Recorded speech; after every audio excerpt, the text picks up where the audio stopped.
First things first, we have to separate myth from reality. The modern myth tightly associates the Koh-i-Noor with the gleaming treasuries of the British crown, right? Or the dazzling Mughal Peacock Throne. But the true story starts centuries earlier, not in some velvet-lined vault, but buried deep in the mud and alluvial riverbeds of the Deccan Plateau. To trace exactly how a simple Deccan river stone ended up sparking the first major northern invasion of South India, we actually have to look at the mining geography of the time. So, long before the era of modern industrial mining, India was essentially the world's only supplier of diamonds. And the absolute epicenter of this global monopoly was the Golconda alluvial belt, specifically along the Krishna River Basin. Now, this highly lucrative territory was firmly controlled by the Kakatiya Empire, which means they weren't just a regional power, they were sitting on the medieval equivalent of the world's most valuable strategic resource reserve. To really grasp how they extracted this immense wealth, we need to take a sharp, scientific look at the process itself. The Kakatiyas, they weren't digging deep into hard rock kimberlite pipes with heavy machinery like we do today. No, this was alluvial mining. These spectacular gemstones were washed down over millennia by fierce monsoon torrents, naturally tumbled, and then meticulously sifted by hand from the river gravel. And it was right at the heart of this massive network, in a place called Kollur, that miners working under the Kakatiya crown made a discovery that would literally alter the course of history. 793. Just let that massive number sink in for a second. Discovered sometime in the late 13th century, that represents the estimated carats of the colossal, uncut crystal pulled straight from the Kollur River gravel. I mean, it is incredibly rare for a stone of this magnitude to survive the immense geological pressures of the Earth, let alone be found totally intact by human hands sifting through river mud. This 793-carat raw crystal was an absolute geological marvel. But here's the thing. This monumental stone wasn't just treated as liquid wealth. It was immediately secured by the Kakatiya crown and placed directly into the royal treasury in their capital city of Warangal. Even more importantly, regional tradition and epigraphs indicate it was actually consecrated to the goddess Bhadrakali. So this elevated the diamond from a mere shiny rock to a deeply sacred asset. It became inextricably embedded in the religious and royal power of Warangal itself. Of course, immense localized wealth rarely goes unnoticed for long. Having this strategic geopolitical asset sitting right there in Warangal put a massive target on the Kakatiya Empire, because up north, the Delhi Sultanate, under the rule of Sultan Alauddin Khalji, was running a highly aggressive war machine. He desperately required massive, continuous reserves of gold and jewels just to fund his expanding army.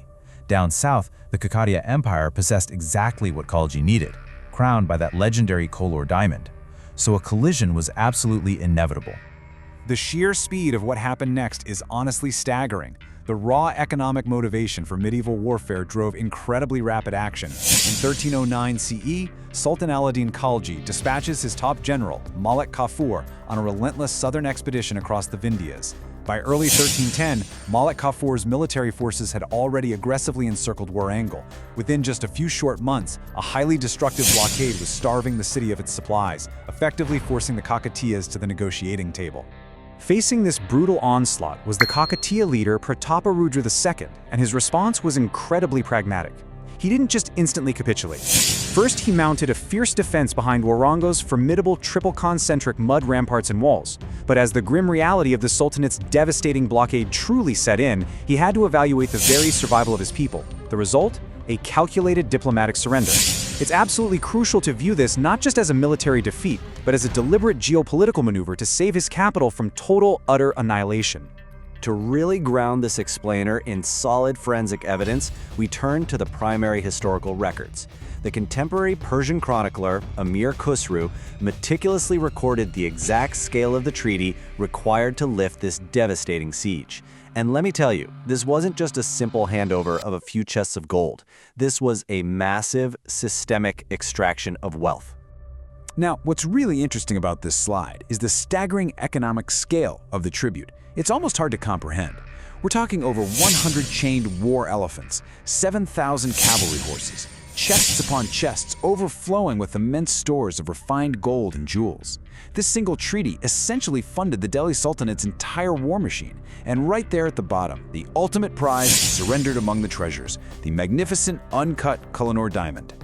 That exact moment in the spring of 1310 CE marked a definitive point of no return. The diamond leaves South India for Delhi, departing the Deccan soil for the very first time. From there, it begins a relentless chain of custody. It survives multiple dynastic collapses, passing to the Mughal Emperor Babur in the 16th century and then to Shah Jahan in the 17th.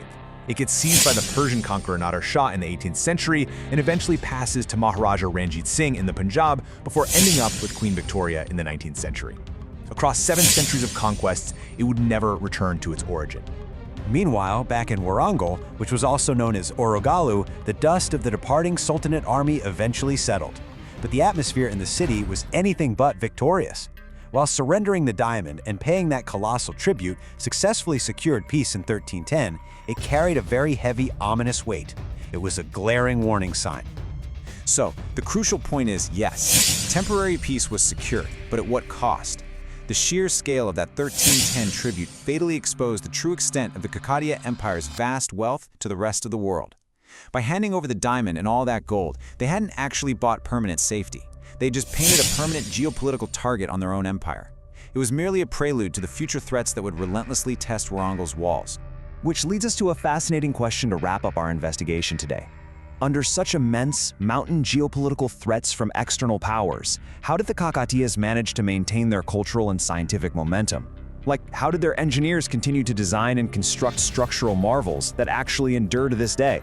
I'm talking about places like the Ramappa Temple, a structure incredibly built with floating bricks and earthquake-absorbing sandbox foundations. It's an unbelievable paradox of survival and innovation, and it's exactly what we'll be decoding in our next explainer. Thanks for joining me to uncover the true history of the Mountain of Light.